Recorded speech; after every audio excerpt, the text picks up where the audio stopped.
സംസ്ഥാനത്ത് വീണ്ടും നിപ ബാധിച്ച് മരണം. കോഴിക്കോട് മെഡിക്കൽ കോളേജിൽ ചികിത്സയിലായിരുന്ന മലപ്പുറം പാണ്ടിക്കാട് സ്വദേശി 14-കാരനാണ് മരണത്തിന് കീഴടങ്ങിയത്. 2 ദിവസമായി അതീവ ഗുരുതരാവസ്ഥയിലായിരുന്നു കുട്ടി.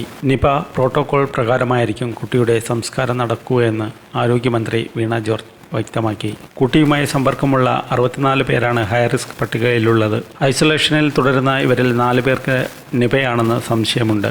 സ്ഥിരീകരിക്കുന്നതിനായി സ്രവം പരിശോധനയ്ക്ക് അയച്ചു. ഇവരിൽ ഒരാൾ ഐസിയുവിലാണെന്നും മന്ത്രി പറഞ്ഞു. നിപ നിയന്ത്രണത്തിനായി സർക്കാർ ഉത്തരവ് പ്രകാരം രൂപീകരിച്ച SOP അനുസരിച്ചുള്ള 25 കമ്മിറ്റികൾ ജില്ലയിൽ അടിയന്തരമായി രൂപീകരിച്ച് പ്രവർത്തനം തുടങ്ങിയിട്ടുണ്ട്. രോഗചികിത്സയ്ക്ക് ആവശ്യമായ മോണോക്ലോണൽ ആന്റിബോഡി പൂണെയിൽ നിന്നും ലഭിച്ചിട്ടുണ്ട്.